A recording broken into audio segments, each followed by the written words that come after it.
What's up, everyone? Eli here, back for another new stuff video. Recording this one in the car again, as you can see. Hopefully the audio and the video sync up better than they did last time. But anyways, got a whole bunch of stuff here, cool stuff. Nice mix of, got really a little bit of everything that kind of sums me up, I guess you could say. Got one vinyl record. No, I got a couple, actually. We'll start off with a vinyl, because I know that's what the kids like, right? I don't know what I'm talking about. So I've been wanting to get this one for a long time. I really liked this album back when it came out, back like 10 years ago or so. It was only, as far as I know, a one-off project, kind of a super group, I think. Like two guys from Napalm Death, and then just some other people, like a singer that I have no idea who is. I assume it's just like a friend of theirs. But Absolute Power, this album is called. Very cool. I won't pull the record out because there's literally nothing on the inside, no liner notes or inner sleeve or anything. But whatever. That's not why I buy records. So yeah, kind of a slightly epic, kind of early era Manowar-ish sounding album. It's got Tim Ripper Owens doing backup vocals, backup vocals and like chorus, more background type vocals, not in the forefront or anything. I'm assuming maybe to make up for the range that this guy might not have. And then you also have Brian Tatler of Diamond Head playing the guitar leads on this album, which is also badass. So it's just a really good album. One of the better modern heavy metal albums, if I'm being honest. I'll show this, even though it's nothing to be excited for. I ordered this off Discogs. It's just a 7-inch, but the guy had a picture listed, and when he sent it to me, it didn't have a cover, which I fucking hate when people do that. So I'm just left with a naked 7-inch, but it's Styx, Rockin' the Paradise, and Don't Let It End. So whatever. So I got another Nunslaughter 7-inch split. This time with the sludge band Sloth, who I do not like. I'd heard the name, and so I've listened to this already, and the Nunslaughter tracks are great, but the Sloth sucks, and not my thing at all. I don't know why they're on this, but so nice picture disc, Sloth side, and the Nunslaughter side. I mean, I bought it for Nunslaughter, but I figured, hey, maybe I'll get to hear a cool band that I've never heard. No, not in my opinion anyways. I think they're terrible.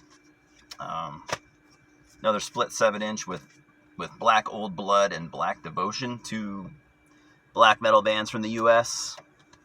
Standard black vinyl. What else have I got in the little bag here? I know I have some cassette tapes. Just picked these up today, actually. Oh man, there's price tags on them, whatever. I guess, what do I care if you guys know what I paid for these? Not a lot, but I mean, still, I don't know. I don't know why I feel weird about that, but I do. Anyways, got the debut full length from U.S. thrash metal band Fear of God, Within the Veil. This was a major label debut. This came out on fucking Warner Brothers Records. Same singer from the band Detente. Regular tape. I don't know why I'm showing that. Seen a tape before. Nice J-card. Very, very nice. Super multi-panel J-card. Yeah. What was her name? Dawn Crosby on vocals. Yeah, from the mighty Detente, who had one album, but goddamn was it good. So I've heard this album before. It's great. They put out a second album. I never did hear it. I heard it wasn't as good. I'm still, not opposed to hearing it. Yeah, when did this come out? 91. I want to say 91. Correct me if I'm wrong. Feel free to correct me anytime. Yeah, 91. Then also picked up this Cyclone Temple, because I vaguely remember hearing this band years ago, and I vaguely remember liking them. I think this was the album I've heard. I'm assuming they have more. I think this is a thrash band, and I think they were from the U.S., but this is an impulse buy today. So judge accordingly. Combat Records, Cyclone Temple, 1991 as well. Interesting. Definitely thrash, I remember that much. I just thought I remembered them being from the U.S., but if I'm wrong about that, I'm sorry. Pretty sure the U.S. But anyways. Cool, yeah. Got some movies. Got some movies and some CDs. I've been wanting to pick this one up for a long time. I've actually never seen it, despite the fact that I'm a pretty big David Cronenberg fan, but got Shivers on Blu-ray. Always wanted to see this movie. Like I said, I've never seen it. Yeah, I'm not sure. 1975. I also bought the first 2 seasons. I watched this show years back, and I've been wanting to rewatch it, so I got the first 2 seasons, original 2 seasons of Twin Peaks. Slipcover there is the first season. It's a pretty nicely done package. I guess I won't really bother showing everything on the inside, but 4 discs. Yeah, David Lynch TV show from the early 90s. Very, very, very crazy, as you would expect from David Lynch. Yeah, I've been really meaning to watch this again and, re-wrap my head around it, because I kind of had forgotten some stuff, and I need to get the movie that ties in Fire Walk with Me. I need to get that, and I really want to get the that recent season, that comeback season that he did a couple of years back. I heard it was great. Season 2. Heard it was great. Heard great things, and definitely, felt inspired to get it. So the 7 inches, by the way, I got from Hell's Headbangers. I don't know if you guys give a shit about stickers. If you want me to show those, but good old J-Dog over there threw in a nice handful of stickers because I left him a little note. Necromantion, cool thrash metal out of Norway. Dunslaughter from the new album. Can't wait to get that, by the way. Unlord. German black metal. German, I think. Fluids. Not a huge fan, but they're okay. Cadaveric Incubator. Heard good things. Never heard the band. Yeah. And I got some CDs. A nice, pretty nice stack. Got some Prog stuff here. Awesome. This King Crimson EP. Happy with what you have to be happy with. I've never heard this. Been delving deep into King Crimson lately. This is an EP, like I said, 2002. Okay, yeah, 2002. Then yeah, diving deep into this band, just fucking loving it. I've always liked King Crimson, but I've always just kind of stuck with like 2 or 3 albums, and now I've just been diving deep. And I got these Dutch represses of these albums that kind of came out around the similar time, similar lineup, same lineup. 3 of a Perfect Pair. God, were these early 80s, I believe. 84 on this one. These are digipacks, but they're pretty nice. Nice booklets. Yeah. Sleeve on the inside. Yellow CD. Haven't listened to this album yet. Just haven't. Booklet. Oh, something was in there and fell out. Well, oh. So I guess I put the hype sticker in there. I don't remember doing that, but anyways, 3 of a Perfect Pair. And the album that came out right around that time as well, a couple years before, 1982, Beat. Martin Popoff actually said this was his favorite King Crimson album, and I was intrigued by that. And to be honest, that's not why I bought it, but I found these both at a local record store and picked them up because I'm trying to get the entire King Crimson discography because, like I said, I'm just loving them right now. Another album that from a band that I love, great album. Been wanting to get it for a long time. Just never managed to get it. 1980, Yes, with Drama.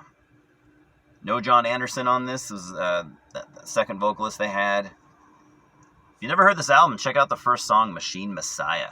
So heavy. It's like Black Sabbath heavy. It's really cool. Heaviest thing Yes ever did by far.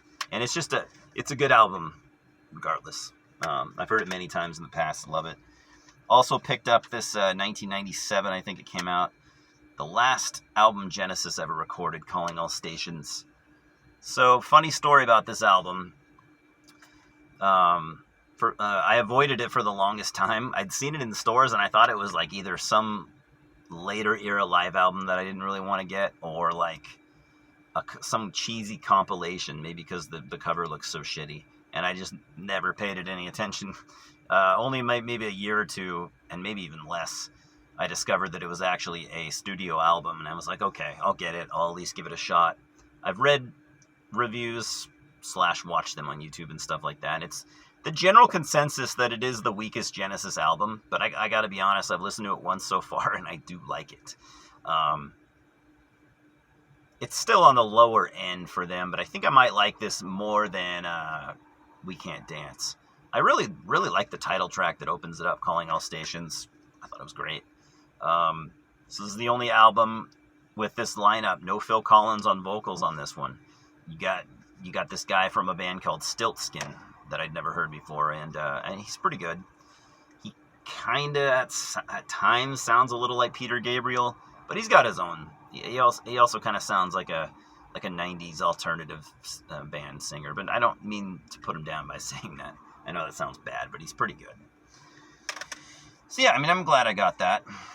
And I believe this was the last Primordial album I was missing. I'm going to have to take inventory and make sure, but I do believe this is the last full-length. Redemption at the Puritan's Hand. This is actually a pretty nice digipack with the slip cover and everything. Phenomenal album. Really cool. It's a pretty nice digipack, I gotta be honest. And there's tons of cool pictures on the inside in the booklet, but... So, this album came out in 2011, and it was following my favorite album of theirs, To the Nameless Dead. And so when it first came out, I gave it a listen, and for some reason, it just didn't click with me. And I was like, man, I felt disappointed. I never bought it. But years later, maybe within the last year or two, I've been listening to it again, and I was so wrong. This album absolutely fucking rules. It's just about as strong as almost anything they've ever done. It's one of their heavier and one of their more black metal sounding albums. There's more, like black metal vocals on this than maybe anything that they've ever done, at least since the earlier days. But it's just a phenomenal album. And why I didn't recognize that, I'm embarrassed to say. Picked up also this cool double disc Bill Hicks kind of box set, the Essential Collection. It's pretty cool. Comes in one of those 2-disc CDs. Yeah, pretty cool. It's got this. It's got two booklets. A booklet and a kind of a little poster. 2 discs. Lots of stuff. There's Jesus Christ. There's 4 discs. 4 discs. One of them being a DVD. Awesome. Alright, yeah, man. I haven't listened or watched any of that yet, but yeah, quite the set. Bill Hicks, one of my favorite all-time comedians. And the last 2 things, I ordered these directly from the label. I just didn't have them. Kansas, The Prelude Implicit. This is the album that came out before the album from last year with the new, with Platt, who's awesome. 2016. This came out on Inside Out Records, which I didn't know were owned by Century Media until recently. So I got that, and I also got, from that same lineup, I got the Leftoverature Live and Beyond 2-disc set. This lineup of the band playing the album Leftoverature, the classic album Leftoverature in its entirety, and then another just a live set on top of that. A typical set list, whatever you want to call it. What a tour that would have been. So, anyways, that's all I got. Some really cool stuff that I'm proud of and just stoked to have in general. How do you guys feel? Are you doing all right? Having a good week? Anyways, it's hot as fuck in this car. I'm going to get going. Yeah, comment and talk to me if you'd like. If not, that's cool too. But we will talk soon, huh? Cheers.